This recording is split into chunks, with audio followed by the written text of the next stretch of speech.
नमस्कार विद्यार्थी मित्रमैत्रिणींनो, कसे आहात?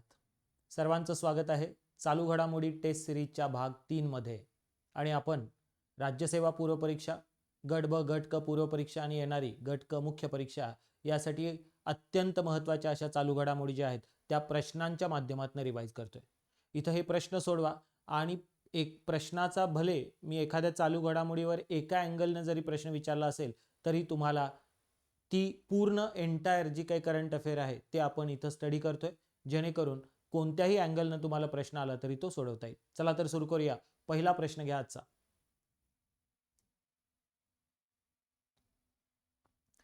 प्रश्न क्रमांक 1.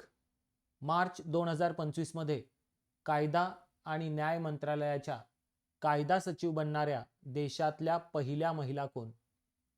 पहिला प्रश्न आहे, मार्च 2025 मध्ये कायदा आणि न्याय मंत्रालयाच्या कायदा सचिव बनणाऱ्या देशातील पहिल्या महिला कोण?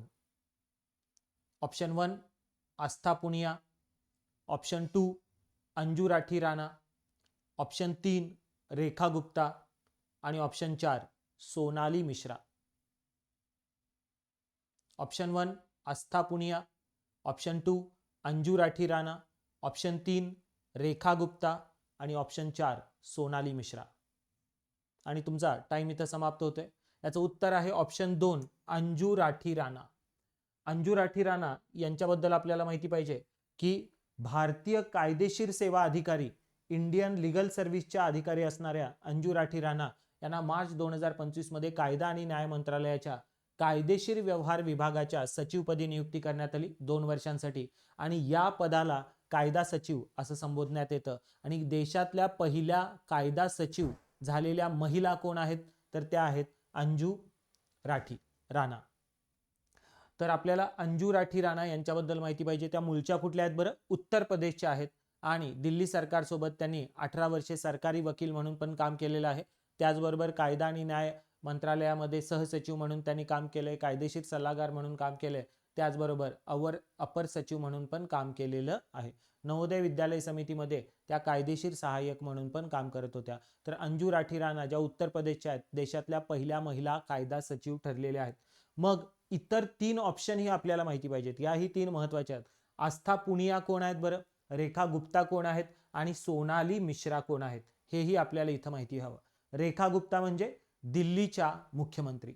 दिल्लीमध्ये भारतीय जनता पक्षानं रेखा गुप्ता यांची निवड पहिल्यांदाच फर्स्ट टाइम त्या MLA आहेत, पहिल्यांदा आमदार झालेले आहेत आणि त्यांना दिल्लीच्या मुख्यमंत्री म्हणून त्या विराजमान झालेल्या आहेत, तिथं शपथ घेतलेली आहे. त्या आतापर्यंतच्या कितव्या महिला मुख्यमंत्री आहेत दिल्लीच्या? तर 4थ्या महिला मुख्यमंत्री आहेत. सुषमा स्वराज, शीला दीक्षित आणि आतिशी मार्लेना यांच्यानंतरच्या त्या दिल्लीच्या 4थ्या महिला मुख्यमंत्री आहेत. त्याचबरोबर आतापर्यंत जर बघितलं तर 9व्या मुख्यमंत्री आहेत त्या दिल्लीच्या. दिल्ली विधानसभेमध्ये भारतीय जनता पक्षानं तब्बल 48 जागा जिंकत तिथं सत्ता काबीज केली. आणि त्यानंतर हरियाणामध्ये जन्मलेल्या रेखा गुप्ता यांची निवड केली मुख्यमंत्री म्हणून. त्या LLBचं शिक्षण त्यांनी घेतलेलं आहे. RSS आणि अखिल भारतीय विद्यार्थी परिषदेच्या त्या कार्यकर्त्या होत्या. RSSच्या अजून कार्यकर्त्या आहेत. त्याचबरोबर दिल्ली विद्यापीठ विद्यार्थी संघटनेच्या सचिव होत्या. पुढं त्या अध्यक्षही झाल्या. त्या 3 वेळा नगरसेवक होत्या दिल्लीच्या आणि दक्षिण दिल्ली महानगरपालिकेच्या माजी महापौर पण ते राहिलेल्या आहेत. 2015 आणि 20 मध्ये त्या आमदारकीमध्ये पराभूत झाल्या होत्या. मात्र जर बघितलं तर दिल्लीमध्ये शालीमार बाग या मतदारसंघातनं त्या पहिल्यांदाच निवडून आल्या आणि डायरेक्टली मुख्यमंत्री झाल्या. त्यामुळे लक्षात ठेवायचं, भले आपण प्रिलिम नापास होत आहे मात्र कधी कधी डायरेक्टली मुख्यमंत्री पण होतं. ठीक आहे, तर त्यामुळं सोडायचं नाही. पूर्व परीक्षा मुख्य परीक्षा इंटरव्ह्यू देऊन तुम्ही डायरेक्टली पोस्टही काढाल. त्यामुळे स्वतःवर भरोसा ठेवायचा, मात्र अभ्यास करायचा. फक्तच भरोसा ठेवून चालणार नाही. तर रेखा गुप्ता आपल्याला कळाल्या. त्याचबरोबर आस्था पुनिया कोण आहेत? तर आस्था पुनिया या नौदलातल्या पहिल्या फायटर पायलट प्रशिक्षणार्थी आहेत. इंडियन नेव्हीमध्ये पहिल्यांदा एक महिला फायटर पायलट बनणार आहे. त्या म्हणजे कोण बरं? आस्था पुनिया. आस्था पुनिया या मूळच्या कुठल्या आहेत बरं? उत्तर प्रदेशच्या आहेत. हे आपल्याला इथं माहिती हवं. त्याचबरोबर सोनाली मिश्रा या कोण आहेत? रेल्वे प्रोटेक्शन फोर्स, रेल्वे सुरक्षा दल जे आहे त्याच्या महासंचालकपदी पहिल्यांदा एका महिलेची निवड झालेली आहे. RPFच्या पहिल्या महिला संचालक असणाऱ्या त्या म्हणजे सोनाली मिश्रा. त्या मध्य प्रदेश कॅडरच्या IPS अधिकारी आहेत 1993च्या बॅचच्या, आणि या अगोदर त्यांनी बऱ्याच साऱ्या BSF सारख्या वगैरे संस्थांमध्ये काम केलेलं आहे. तर सोनाली मिश्रा, आस्था पुनिया, रेखा गुप्ता या सगळ्या आपल्याला माहिती हव्या. चला पुढचा प्रश्न घ्या. प्रश्न क्रमांक 2. ज्ञानेश कुमार यांनी फेब्रुवारी 2025 मध्ये भारताचे मुख्य निवडणूक आयुक्त म्हणजेच chief election commissioner of India CEC म्हणून पदभार स्वीकारला. त्यांच्याबाबत योग्य विधानं ओळखा. ज्ञानेश कुमार यांनी फेब्रुवारी 2025 मध्ये भारताचे मुख्य निवडणूक आयुक्त म्हणून पदभार स्वीकारला. त्यांच्याबाबत योग्य विधाने ओळखा. अ विधान आहे, ते भारताचे 26वे मुख्य निवडणूक आयुक्त चीफ इलेक्शन कमिशनर ठरले आहेत. ब विधान आहे, ते भारतीय प्रशासकीय सेवेतील IAS 1988च्या बॅचचे केरळ कॅडरचे अधिकारी आहेत. आणि क विधान आहे, त्यांनी रिझर्व्ह बँक ऑफ इंडिया आणि स्टेट बँक ऑफ इंडियाच्या बोर्डवर सदस्य म्हणूनही काम केलेलं आहे. पर्यायी उत्तर आहे ऑप्शन 1 फक्त ब, ऑप्शन 2 फक्त अ आणि ब, ऑप्शन 3 वरील पैकी सर्व, आणि ऑप्शन 4 एकही नाही.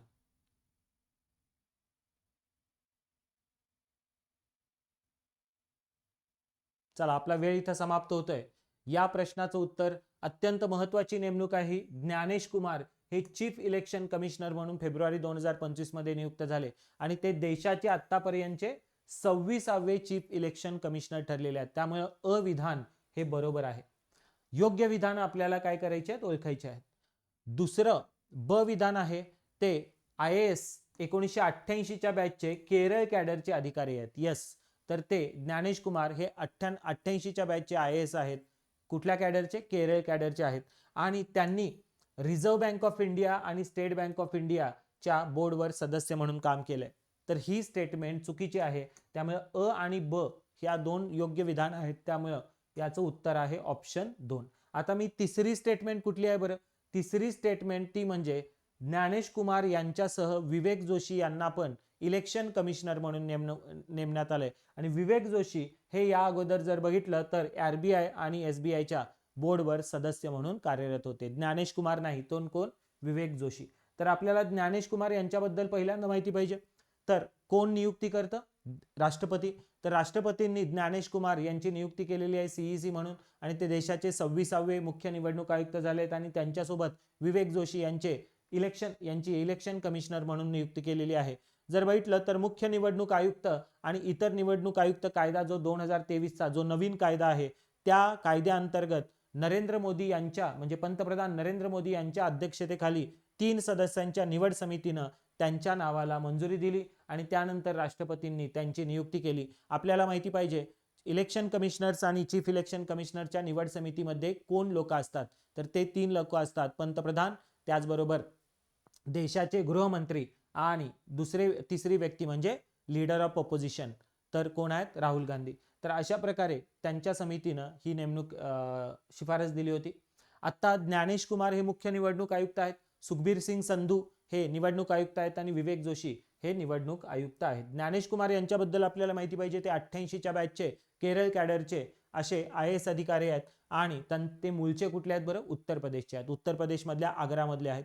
ते कानपूर विद्यापीठातनं त्यांनी सिव्हिल इंजिनिअरिंग मध्ये BTech केलं होतं आणि त्यानंतर अमेरिकेमध्ये हार्वर्ड विद्यापीठामधनं पण त्यांनी कोर्स केलेला आहे प्रशासन काळ, म्हणजे ते ज्यावेळी IAS असताना.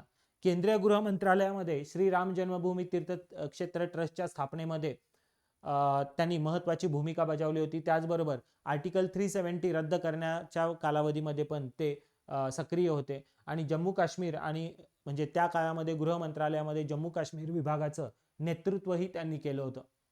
आपल्याला इथं महत्वाचं आहे, 15 मार्च 2024 रोजी भारतीय निवडणूक आयोगामध्ये आयुक्त म्हणून ते पहिल्यांदा आले आणि त्यानंतर आता पदोन्नती मिळून त्यांना चीफ इलेक्शन कमिशनर मुख्य निवडणूक आयुक्त म्हणून नेमण्यात आलेलं आहे.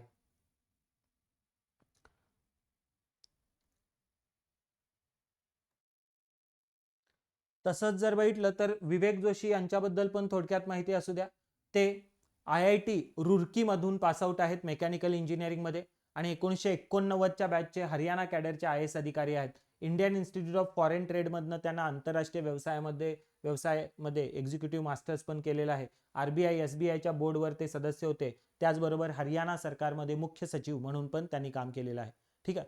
तर CEC यांची नियुक्ती कशी होते याच्याबाबत मी परिक्रमामध्ये डिटेल्स दिलेले आहेत. ठीक आहे, ते वाचा. त्याच्यातली सर्वात महत्त्वाची गोष्ट म्हणजे सिलेक्शन कमिटीचे सदस्य कोण कोण असतात. 3 लोक असतात. पंतप्रधान हे अध्यक्ष असतात. एक कॅबिनेट मंत्री हा सदस्य असतो, जिथं आता गृहमंत्र्यांना घेण्यात आलंय. आणि तिसरा व्यक्ती म्हणजे लीडर ऑफ ऑपोजिशन, विरोधी पक्षनेता, जे राहुल गांधी आहेत लोकसभेतले. कळालं सगळ्यांना? तर ही अपॉइंटमेंट अत्यंत महत्त्वाची आहे. त्याचबरोबर तिसरा प्रश्न घ्या आता. कोणत्या देशामध्ये नवीन संसद भवन बांधण्यात भारत सहकार्य करणार असून या संसदेला लोकशाहीच्या जननीकडून भेट, a gift from the mother of democracy असे संबोधण्यात आले? पहिला ऑप्शन आहे मॉरिशस, दुसरा ऑप्शन आहे नेपाळ, तिसरा ऑप्शन आहे भूतान आणि चौथा ऑप्शन आहे मालदीव. तर आपला वेळ समाप्त होतो इथं. आता मी कमी वेळ देतोय कारण क्विकली तुम्ही ते सोडवायला पाहिजे. मॉरिशस या देशामध्ये भारत नवीन संसद बांधणार आहे आणि या संसदेला पंतप्रधान मोदीजींनी म्हटलंय की a gift to Mauritius from mother of democracy, म्हणजे लोकशाही, स्वतःला भारत आता मदर ऑफ डेमोक्रेसी म्हणून घेतो, तर लोकशाहीच्या जननीकडनं देण्यात आलेली ही गिफ्ट. तर पंतप्रधान मोदीजी हे मॉरिशसच्या दौऱ्यावर होते मार्च 2025 मध्ये आणि मॉरिशसचा 57वा जो राष्ट्रीय दिन होता त्या समारंभामध्ये प्रमुख पाहुणे म्हणून मोदीजींना बोलवण्यात आलं होतं आणि या समारंभामध्ये भारतीय नेव्हीच्या तुकडीनं पण मार्चपास्टमध्ये सहभाग घेतला होता. मॉरिशसला गेल्यानंतर मोदीजींना जर बघितलं तर मॉरिशसचा सर्वोच्च पुरस्कार grand commander of the order of the star and की ऑफ द इंडियन ओशियन, ज्याला GCSK पुरस्कार असं थोडक्यात लक्षात ठेवू शकता. Grand commander of the order of the star and की ऑफ इंडियन ओशियन हा सर्वोच्च नागरी पुरस्कार मोदीजींना प्रदान करण्यात आलाय. भारतीय नेत्याला हा सन्मान देण्यात आलेली पहिलीच वेळ आहे आणि ते 5वे परदेशी नागरिक आहेत ज्यांना हा सन्मान मिळालेला आहे. मोदीजींना मिळालेला हा 21वा आंतरराष्ट्रीय सन्मान आहे. या वेळी जर बघितलं तर आपण काय केलेलं आहे की नवीन संसद इमारत बांधण्याचं प्रॉमिस केलंय आणि त्याला लोकशाहीच्या जननीकडून देण्यात आलेली भेट असं संबोधण्यात आलं होतं. हे सोडून जर बघितलं तर आपल्याला इथं माहिती हवं की भारतानं आपलं महासागर विजन जे आहे ते इथं प्रस्तुत केलं. महासागर विजन काय भारताचं, त्याचा लॉंग फॉर्म आपल्याला माहिती पाहिजे. महासागर म्हणजे mutual and holistic advancement for security and growth across regions. जसं सागर विजन आहे security and growth across regions, तशा प्रकारे जर बघितलं तर mutual and holistic advancement for security and growth across region, Mahasagar धोरण भारताचं काय आहे असा प्रश्न आला तर आपल्याला हे माहिती पाहिजे की बाबा म्हणजे इंडियन ओशियन प्रदेशामध्ये स्थिरता शांती नांदण्यासाठीचं हे भारताचं धोरण आहे. चला पुढचा प्रश्न घ्या. चौथा प्रश्न आहे, फेब्रुवारी 2025 मध्ये भारतीय विमा नियामक आणि विकास प्राधिकरण IRDAI विमा कायदा या प्राधिकरणानं फेब्रुवारी 2025 मध्ये भारतीय विमा नियामक आणि विकास प्राधिकरणानं म्हणजेच IRDAIनं विमा कायदा 1938 चा आढावा घेण्यासाठी कोणाच्या अध्यक्षतेखाली 7 सदस्यीय समिती स्थापन केली? Option 1 doctor Surjit S Bhalla, option 2 न्यायाधीश नवाब सिंग, ऑप्शन 3 दिनेश खारा आणि ऑप्शन 4 पुष्पक भट्टाचार्य. आपला वेळ इथं समाप्त होतोय. दिनेश खारा हे त्याचं उत्तर आहे, ऑप्शन 3. तर आपल्याला माहिती पाहिजेत या बाकीच्या पण समित्या महत्वाच्या आहेत. डॉक्टर सुरजीत, मी तुम्हाला म्हटलं ना की एका प्रश्नातला आपले 4 करंट अफेअर्स कव्हर होत आहेत जवळपास. डॉक्टर सुरजीत S भल्ला, न्यायाधीश नवाब सिंग, पुष्पक भट्टाचार्य, याही समित्या कोणत्या आहेत हे पण आपल्याला इथं माहिती हवं. समित्यांवर नेहमी प्रश्न येतात. तर दिनेश खारा समिती कशाशी निगडीत आहे बरं? तर भारतीय विमा नियामक आणि विकास प्राधिकरण म्हणजे insurance regulatory development authority of India, जिचं हेडक्वार्टर हैदराबादमध्ये आहे. तर IRDAI या संस्थेनं जो विमा कायदा 1938 आहे त्याचा आढावा घेण्यासाठी समिती नेमलेली आहे ती म्हणजे दिनेश खारा. तर कोणी नेमली? IRDAIनं. कोणाच्या अध्यक्षतेखाली? दिनेश खारा यांच्या अध्यक्षतेखालची. आणि काय बदलण्यासाठी? विमा कायदा 1938 मध्ये त्याचा रिव्ह्यू घ्यायचा आणि त्याच्यामध्ये काय बदल करायचा. का बरं याची गरज आहे? कारण का भारत सरकार चाचपणी करतंय की विमा क्षेत्रामधली थेट परकीय गुंतवणूक जी आहे ती सध्या 74% आहे, ती 74%वरनं 100% जर वाढवायचं असेल तर आपल्याला कायद्यामध्ये काय बदल करावे लागतील. या पार्श्वभूमीवर जर बघितलं तर ही दिनेश खारा समिती स्थापन करण्यात आलेली आहे. ती सोडून आपल्याला माहिती पाहिजे सुरजित एस भल्ला समिती. सुरजित एस भल्ला मॉस्पी मंत्रालय म्हणजे सांख्यिकी आणि कार्यक्रम अंमलबजावणी मंत्रालय, ज्याला ministry of statistics and programme implementation म्हणतात, या मंत्रालयातर्फे स्थापन करण्यात आली आहे. का बरं? तर भारतामध्ये पहिलं पूर्णस्तरीय घरगुती उत्पन्न सर्वेक्षण करण्यात येणार आहे. त्याला मार्गदर्शन करण्यासाठी पहिल्यांदाच ऑल इंडिया लेवलला घरगुती खर्च किती होतो, घरगुती उत्पन्न किती आहे, डोमेस्टिक जे काही रेव्हेन्यू आहे तो मोजण्यासाठीचं सर्वेक्षण करण्यात येणार आहे. आणि त्याला मार्गदर्शन करण्यासाठी जर बघितलं तर काय करण्यात आले, 8 सदस्यीय ही टेक्निकल एम्पॉवरमेंट ग्रुप म्हणजे TEG स्थापन करण्यात आलेली आहे सुरजित एस भल्ला यांच्या अध्यक्षतेखाली.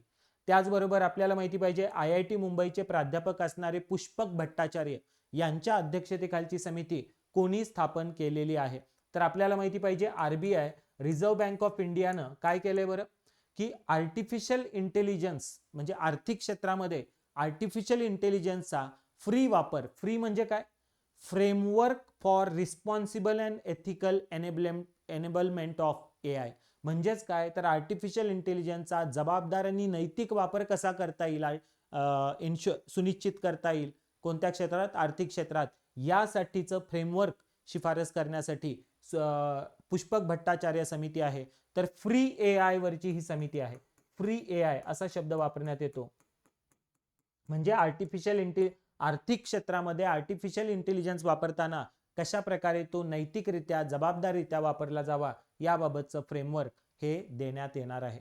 आणि त्याचबरोबर न्यायमूर्ती नवाब सिंग समिती सर्वोच्च न्यायालयाने स्थापन केली होती की कृषी क्षेत्रावरची जी काही संकट आहेत ती आयडेंटिफाय करा आणि त्याच्यावर उपाययोजना सुचवा. यासाठी सर्वोच्च न्यायालयानं शेतकऱ्यांच्या संकटांवरचा आढावा घेण्यासाठी आणि त्याबाबत अंतिम अहवाल सादर करण्यासाठी सर्वोच्च न्यायालयानं माजी न्यायमूर्ती नवाब सिंग यांच्या अध्यक्षतेखालची समिती नेमली होती. आणि याला पार्श्वभूमी होती शेतकऱ्यांनी जे शंभू सीमेवर आंदोलन केलं होतं तर त्या आंदोलनाची पार्श्वभूमी होती.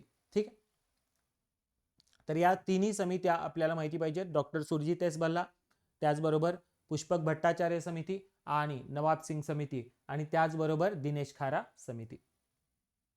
चला 5वा प्रश्न घ्या. 22 फेब्रुवारी 2025 रोजी new programme for removal of unused drugs NPROUD नावाचा उपक्रम कोणत्या राज्यात सुरू करण्यात आला? 22 फेब्रुवारी 2025 रोजी NPROUD उपक्रम कोणत्या राज्यामध्ये सुरू करण्यात आला? Option 1 Karnataka, option 2 Gujarat, option 3 Kerala आणि ऑप्शन 4 महाराष्ट्र. आपला वेळ इथं समाप्त होतोय. याचं उत्तर आहे ऑप्शन 3 केरळ. काय आहे बरं हा उपक्रम? तर घरांमध्ये प्रत्येकाच्या एक्सपायर झालेली औषधं आढळतात, बरोबर आहे. तर घरांमध्ये कालबाह्य झालेली किंवा न वापरलेली औषधं वैज्ञानिक पद्धतीनं गोळा करायची आणि त्याची विल्हेवाट लावायची. अदरवाईज आपण काय करतो, ती औषधं फेकून देतो कचऱ्यामध्ये आणि ती कचऱ्यामध्ये अँटीबायोटिक्स वगैरे असे वेगवेगळे केमिकल्स हे आपल्या फूड चेनमध्ये कधीतरी काय बरं घुसतात.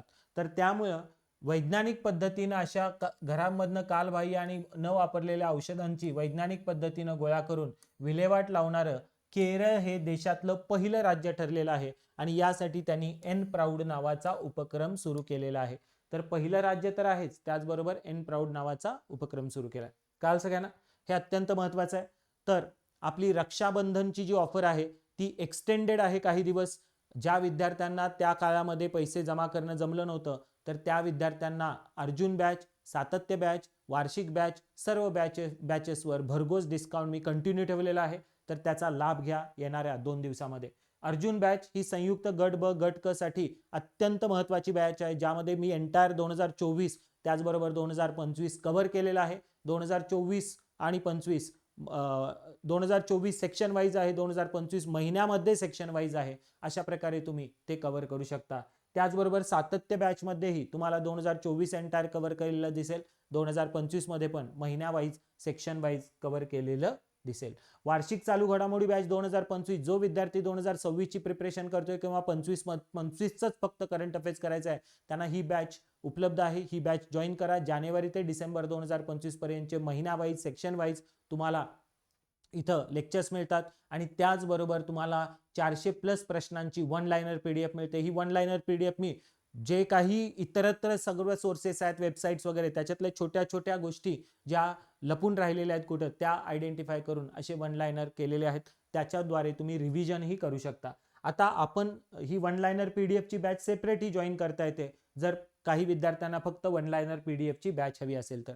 त्याचबरोबर आपण ज्या दर्जाचे इथं प्रश्न सोडवतोय त्याच दर्जाचे दर महिन्याचे 300-350 जवळपास असे प्रश्न तुम्हाला जर सोडवायचे असतील तर त्यासाठी 2024 ची महिन्या वाईज बॅच आहे, ती म्हणजे परिक्रमा सराव प्रश्न, आणि 2025 ची पण अशाच प्रकारे महिना वाईज बॅच आहे. या बॅचेस या 350 प्रश्नांची पीडीएफ तुम्हाला डाउनलोड करता येते, प्रिंट काढता येते आणि सोडवता येते. ठीक आहे, आणि त्याची उत्तरं तुम्हाला ॲपमध्ये मिळतात. ओके, चला या बॅचेस जॉईन करा. त्यानंतर 6वा प्रश्न घ्या. मार्च 2025 मध्ये IQ एअर या संस्थेच्या अहवालानुसार भारताचा वायू प्रदूषणाच्या दृष्टीने जागतिक क्रमांक काय होता? मार्च 2025 मध्ये प्रसिद्ध IQ एअरच्या अहवालानुसार भारताचा वायू प्रदूषणाच्या दृष्टीने जागतिक क्रमांक काय होता? त्याचा ऑप्शन 1 आहे पहिला, ऑप्शन 2 आहे तिसरा, ऑप्शन 3 आहे पाचवा, ऑप्शन 4 आहे सातवा.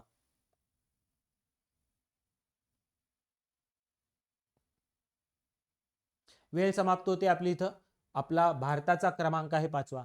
IQ एअर या संस्थेचा जो काही एअर क्वालिटी रिपोर्ट असतो तो फार महत्वाचा आहे. MPSC न खूप वेळा या अहवालावर प्रश्न विचारण्यात आले. स्वित्झर्लंड मधली ही कंपनी आहे IQ एअर, आणि या संस्थेनं मार्च 2025 मध्ये वर्ल्ड एअर क्वालिटी रिपोर्ट 2025 नावाचा महत्वाचा अहवाल पब्लिश केला, आणि त्यानुसार भारत हा जागतिक स्तरावर 5वा सर्वात मोठा प्रदूषक देश आहे.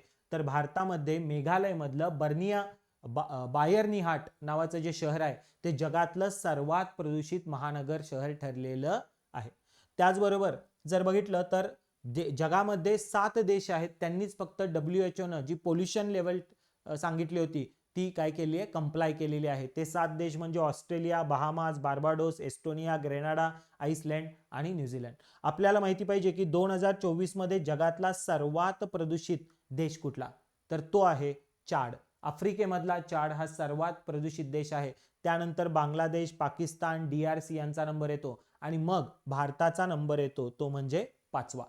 त्याचबरोबर आपल्याला माहिती पाहिजे की जगातलं सर्वात प्रदूषित महानगर कुठलं आहे, तर मेघालय मधलं बायरनीहाट हे जगातलं सर्वात प्रदूषित महानगर आहे. आणि त्यानंतर जगामध्ये द्वितीय क्रमांक येतो भारतातल्या दिल्लीचा, त्यानंतर कझाकिस्तान मधल्या कारागंदा, मग परत भारतातलं मुलतानपूर, आणि मग पाकिस्तान मधलं लाहोर. जगातली सर्वात प्रदूषित कॅपिटल म्हणजे राजधानी कुठली आहे, दिल्ली. दिल्ली हे जगातली सर्वात प्रदूषित राजधानी आहे. त्याचबरोबर जगातलं सर्वात स्वच्छ महानगर मग कुठं आहे, तर हवा प्रदूषणाबाबत, तर ते म्हणजे पोर्टोरिको मधलं मायारगेज हे जगातलं सर्वात स्वच्छ महानगर आहे. त्याचबरोबर ओशियाना हा जगातला सर्वात स्वच्छ प्रदेश आहे, खंड आहे, हे पण आपल्याला माहिती हवं. ठीक आहे, तर जगातल्या 10 सर्वात प्रदूषित शहरांपैकी 6 आणि 20 सर्वात प्रदूषित शहरांपैकी तब्बल 13 शहरं कुठल्या देशात आहेत, भारतात आहेत. म्हणजेच खूप सारं प्रदूषण भारतामध्ये आहे असा हा अहवाल सांगतो. त्यानंतर 7वा प्रश्न घ्या. 4 मार्च 2025 रोजी पंतप्रधान नरेंद्र मोदी यांनी वनतारा या जगातील सर्वात मोठ्या प्राणी बचाव, पुनर्वसन आणि संवर्धन केंद्राचं उद्घाटन कोणत्या ठिकाणी केलं?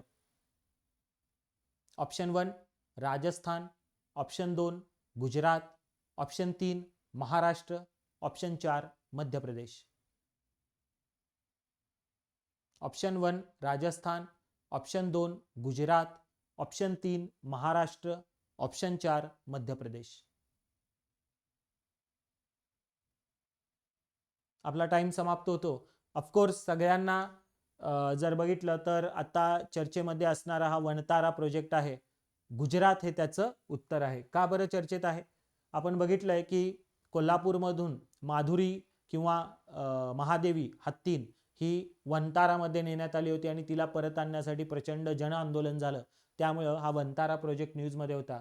तर गुजरातमधल्या वनतारा या प्रोजेक्टचं उद्घाटन पंतप्रधान मोदीजींच्या हस्ते करण्यात आलं आणि जगातला सर्वात मोठा प्राणी बचाव पुनर्वसन आणि संवर्धन केंद्र आहे ते गुजरातमध्ये कुठं आहे तर रिलायन्सच्या जामनगर रिफायनरी कॉम्प्लेक्समध्ये 3,500 एकरवर पसरलेलं वनतारा हे 2,000हून अधिक प्रजातींचं 1.5 लाखांहून अधिक बचावलेल्या आणि धोक्यात आलेल्या प्राण्यांचं संवर्धन करतं. आणि मुकेश अंबानींचे चिरंजीव ते म्हणजे अनंत अंबानी यांची कल्पना आणि रिलायन्स फाउंडेशनचा पाठिंबा असलेला हा प्रकल्प आहे. इथं त्या प्रकल्पावर गेल्यावर हत्ती स्विमिंग पूलमध्ये आहेत आणि त्यांना मोदीजी केळं खायला घालतायत. ठीक आहे. तर वनतारा प्रोजेक्ट हा आपल्याला माहिती पाहिजे 3,500 एकरचा आहे. गुजरातमधल्या जामनगर इथल्या रिलायन्सच्या रिफायनरी कॉम्प्लेक्समध्ये आहे. अनंत अंबानी हे त्याचे प्रवर्तक आहेत. त्यानंतर प्रश्न क्रमांक 8 घ्या. खालीलपैकी कोणत्या 4 पुरस्कारांनी शॉन बेकर यांना गौरवण्यात आलं? इथं 4 ऑस्कर पुरस्कारांनी, ऑस्कर हा शब्द राहिला आहे, ठीक आहे. खालीलपैकी कोणत्या 4 ऑस्कर पुरस्कारांनी शॉन बेकर यांना गौरवण्यात आलं? पहिला ऑप्शन आहे सर्वोत्कृष्ट चित्रपट, दिग्दर्शक, अभिनेता, मूळ पटकथा.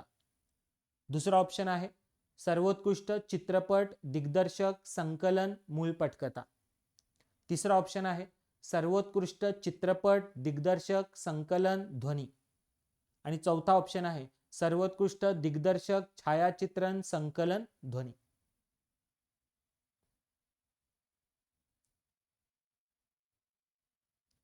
तर आपला इथं वेळ समाप्त होतो. तर याचं उत्तर आहे सर्वोत्कृष्ट चित्रपट, सर्वोत्कृष्ट दिग्दर्शक, सर्वोत्कृष्ट संकलन आणि सर्वोत्कृष्ट मूळ पटकथा हे 4 ऑस्कर पुरस्कार जिंकणारे हे शॉन बेकर आतापर्यंतचे द्वितीय व्यक्ती ठरलेले आहेत ज्यांना एकाच वेळी 4 ऑस्कर मिळाले आहेत. तर ऑस्कर पुरस्कारांच्यावर नेहमी प्रश्न येतात. 97वा ऑस्कर पुरस्कार सोहळा 2025चा हा अमेरिकेमध्ये लॉस एंजेलिस इथं झाला. आणि जर बघितलं तर अनोरा या चित्रपटानं सर्वोत्कृष्ट चित्रपट, सर्वोत्कृष्ट दिग्दर्शक, सर्वोत्कृष्ट अभिनेत्री, सर्वोत्कृष्ट मूळ पटकथा, सर्वोत्कृष्ट चित्रपट संपादन असे सर्वाधिक म्हणजे 5 पुरस्कार जिंकले. सर्वाधिक पुरस्कार कोणी जिंकले? अनोरा या चित्रपटानं सर्वाधिक 5 पुरस्कार जिंकले. तर सर्वाधिक नॉमिनेशन्स कुणाला होती, नामांकन? तर एमिलिया पेरेझ या चित्रपटाला सर्वाधिक 13 नामांकन होती. मात्र एमिलिया पेरेझनी 2च पुरस्कार जिंकलेले आहेत. त्याचबरोबर एकाच व्यक्तीच्या नावानं एकाच पुरस्कार सोहळ्यामध्ये सर्वाधिक पुरस्कार म्हणजे 4 पुरस्कार मिळवणाऱ्या व्यक्तींच्या यादीमध्ये अनोरा या चित्रपटाचे डायरेक्टर शॉन बेकर यांना जर बघितलं तर स्थान मिळालंय. वॉल्ट डिझनी, ठीक आहे. तर वॉल्ट डिझनी यांच्यानंतर शॉन बेकर हे द्वितीय व्यक्ती ठरलेले आहेत. त्यांना सर्वोत्कृष्ट चित्रपट, सर्वोत्कृष्ट दिग्दर्शक, सर्वोत्कृष्ट चित्रपट संपादन म्हणजे संकलन आणि सर्वोत्कृष्ट मूळ पटकथा ओरिजिनल स्क्रीन प्ले, संकलन म्हणजे काय बरं, एडिटिंग. तर असे 4 पुरस्कार मिळालेले आहेत. इथं तुम्हाला शॉन बेकर दिसतात, त्याचबरोबर अनोरा हा चित्रपट पण दिसतोय. आपल्याला माहिती पाहिजे ऑस्कर पुरस्कार सोहळ्यामध्ये काय प्रश्न येतात. मॅच द फॉलोइंगचा प्रश्न येतो. सर्वोत्कृष्ट चित्रपट कुठला ठरलाय? अनोरा. सर्वोत्कृष्ट दिग्दर्शक कुठला ठरलाय? कोण ठरले? अनोराचे दिग्दर्शक शॉन बेकर.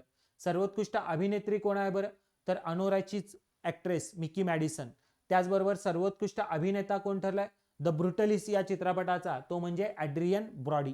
ठीक आहे. सर्वोत्कृष्ट सहाय्यक अभिनेत्री कोण ठरलेला आहे? तर झो सल्दाना एमिलिया पेरेझ मधल्या तिच्या ऍक्टिंगसाठी. त्याचबरोबर सर्वोत्कृष्ट सहाय्यक अभिनेता कोण ठरलेला आहे बरं? किअरन कल्किन अ रियल पेन या चित्रपटातल्या भूमिकेसाठी. त्याचबरोबर सर्वोत्कृष्ट आंतरराष्ट्रीय चित्रपट कुठला ठरलाय? तर तो आहे आय एम स्टील हिअर. ब्राझीलचा आय एम स्टील हिअर हा सर्वोत्कृष्ट आंतरराष्ट्रीय चित्रपट ठरलाय. तर या कॅटेगरीमध्ये भारतानं लापता लेडीज हा किरण राव यांचा चित्रपट पाठवला होता, मात्र तो जिंकू शकला नाही. सर्वोत्कृष्ट ॲनिमेटेड फीचर फिल्म कॅटेगरीमध्ये फ्लो नावाची जी काय ॲनिमेटेड फिल्म आहे तिला पहिला पुरस्कार म्हणजे तिला पुरस्कार मिळालेला आहे. त्याचबरोबर सर्वोत्कृष्ट चित्रपट संपादन अनोराला मिळालाय. सर्वोत्कृष्ट documentary feature film no other लँडला मिळालाय, तर सर्वोत्कृष्ट डॉक्युमेंटरी शॉर्ट सब्जेक्ट हा the only girl in the ऑर्केस्ट्राला मिळाला आहे. तसंच सर्वोत्कृष्ट ॲनिमेटेड शॉर्ट फिल्म, सर्वोत्कृष्ट ॲनिमेटेड फीचर फिल्म मध्ये फ्लोला मिळालाय, तर सर्वोत्कृष्ट ॲनिमेटेड शॉर्ट फिल्म हा in the shadow of the Cyprus या चित्रपटाला मिळालेला आहे. या स्लाइड्सचे काय करा, स्क्रीनशॉट काढून घ्या आणि पुन्हा एकदा हे महत्वाचे जे काही पुरस्कार आहेत हे काय करा, लक्षात ठेवा. ठीक आहे, स्क्रीनशॉट काढा.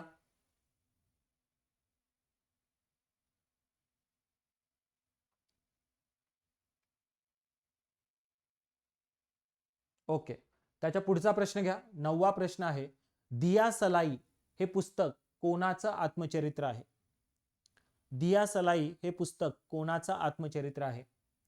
Option 1 Kailash Satyarthi, option 2 Gulzar, option 3 Javed Akhtar आणि ऑप्शन 4 नीना गुप्ता. आपला वेळ इथं समाप्त होतोय. कैलास सत्यार्थी, नोबेल पुरस्कार विजेते कैलास सत्यार्थी यांचं दिया सलाई नावाच्या आत्मचरित्राचं अलीकडं प्रकाशन झालेलं आहे. 2014चा शांततेचा नोबेल पुरस्कार त्यांना मलाला युसुफजाई हिच्यासोबत विभागून मिळाला होता. राजकमल प्रकाशन प्रायव्हेट लिमिटेडनं ते प्रकाशित केलेलं आहे.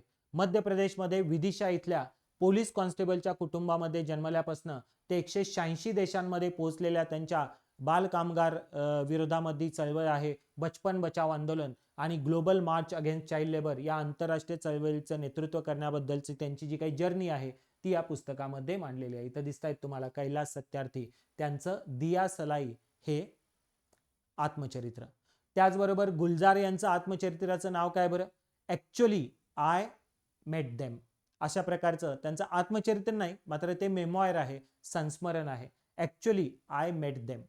त्याचबरोबर नीना गुप्ता या ऍक्ट्रेस आहेत, त्यांचं सच कहूं तो नावाचं काय आहे बरं? ऑटोबायोग्राफी आहे, आत्मचरित्र आहे. त्याचबरोबर एक मेमॉयर आहे जावेद अख्तर यांचं, त्याचं नाव आहे जादूनामा. ठीक आहे, तर ही पुस्तकं पण आपल्याला माहिती हवी. त्यानंतर 10वा प्रश्न घ्या. 2025च्या चॅम्पियन्स ट्रॉफीतल्या सर्वोत्तम खेळाडू प्लेयर ऑफ द टुर्नामेंट कोण होता? 2025च्या चॅम्पियन्स ट्रॉफीतील सर्वोत्तम खेळाडू प्लेयर ऑफ द टुर्नामेंट कोण होता? पहिला ऑप्शन आहे जसप्रीत बुमराह, दुसरा ऑप्शन आहे शुभमन गिल, तिसरा ऑप्शन आहे रचिन रवींद्र आणि चौथा ऑप्शन आहे रोहित शर्मा. आपला वेळ इथं समाप्त होतोय आणि न्यूझीलंडचा रचिन रवींद्र हा जर बघितलं तर प्लेयर ऑफ द टुर्नामेंट ठरलाय. आता हे रचिन हा भारतीय ओरिजिनचा काय बरं प्लेयर आहे आणि त्याचे वडील हे राहुल द्रविड आणि सचिन तेंडुलकरचे फॅन आहेत आणि त्यामुळे त्याचं नाव त्यांनी राहुल द्रविड मधलं आरे आणि सचिन मधलं चिन असं रचिन ठेवलं होतं. तर रचिन रवींद्र हा जर बघितला तर न्यूझीलंडचा प्लेयर ऑफ द टुर्नामेंट ठरला. चॅम्पियन्स ट्रॉफी फार महत्वाची ट्रॉफी आहे. भारतानं ही ट्रॉफी जिंकली फायनलमध्ये न्यूझीलंडला हरवून. तर भारताला आयसीसी चॅम्पियन्स ट्रॉफी 2025चं विजेतेपद मिळालं. रोहित शर्मा भारतीय संघाचा कप्तान, त्यानं भारतीय संघाने त्याच्या नेतृत्वाखालच्या 4 गडी राखून पराभव केला दुबईमध्ये झालेल्या अंतिम सामन्यामध्ये. तिसऱ्यांदा चॅम्पियन्स ट्रॉफीचं विजेतेपद भारताला मिळालेलं आहे. या अगोदर 2002 मध्ये आणि नंतर 2013 मध्ये. 2002चं श्रीलंकेसोबत संयुक्तपणे होतं आपल्याकडं आणि 2013 मध्ये आपण जिंकली होती. रोहित शर्मा हा शेवटच्या अंतिम सामन्याचा सामनावीर ठरला. तर स्पर्धेतला सर्वोत्तम क्रिकेटपटू ठरला तो म्हणजे रचिन रवींद्र. ठीक आहे, बीसीसीआयनं 58 कोटी रुपयांचं रोख पारितोषिक हे जाहीर केलेलं आहे इंडियन क्रिकेट टीमला. तर आयसीसी तर्फे $2.24 मिलियन हे पारितोषिक विजेत्या संघाला देण्यात आलेलं आहे. आपल्याला माहिती पाहिजे की आयसीसी चॅम्पियन्स ट्रॉफी जी आहे ती ओडीआय फॉर्मॅटमध्ये, वन डे इंटरनॅशनल फॉर्मॅटमध्ये होते आणि त्यामध्ये 8 संघ सहभागी होतात. 98 मध्ये ती सुरू झाली. नंतर 2002 मध्ये तिला आयसीसी चॅम्पियन्स ट्रॉफी असं नाव देण्यात आलं आणि दर 4 वर्षांनी ही स्पर्धा होते. 2025 मध्ये भारत, पाकिस्तान, बांगलादेश, न्यूझीलंड, तर Australia, Afghanistan, England, south Africa अशा प्रकारे 8 संघ सहभागी झाले होते. आणि ही ट्रॉफी, ही स्पर्धा कुठं झाली तर ती पाकिस्तान आणि UAE म्हणजे संयुक्त अरब अमिराती आणि तिथल्या दुबईमध्ये झाली. भारतानं पाकिस्तानमध्ये खेळायला नकार दिला होता आणि म्हणून भारताचे सर्व सामने दुबईमध्ये खेळवण्यात आले होते. तर आपल्याला ICC चॅम्पियन्स ट्रॉफी माहिती पाहिजे. या प्रश्नांची PDF तुम्हाला श्रीकांत साठे परिक्रमा या टेलिग्राम चॅनेलवर मिळेल. या टेलिग्राम चॅनेलवर मी इतरही दररोज बरेच सारे प्रश्न टाकत राहतो, इन्फॉर्मेटिव्ह करंट अफेअर्स टाकत राहतो. त्याचाही फायदा घ्या आणि या चॅनेलला सर्वांनी जॉईन करा कोड स्कॅन करून. त्याचबरोबर बीइंग ॲस्पिरंट हे माझं ॲप आहे. या ॲपवर आत्ता भरघोस डिस्काउंट चालू आहे, त्याचा लाभ घ्या आणि विविध बॅचेस आहेत ज्या तुम्हाला करंट अफेअर्सचे मार्क पक्के करण्यासाठी उपयोगाच्या ठरतात. त्या बॅचेस जॉईन करा. भेटूया उद्या संध्याकाळी पुन्हा नवीन दमाच्या प्रश्नांसह. धन्यवाद.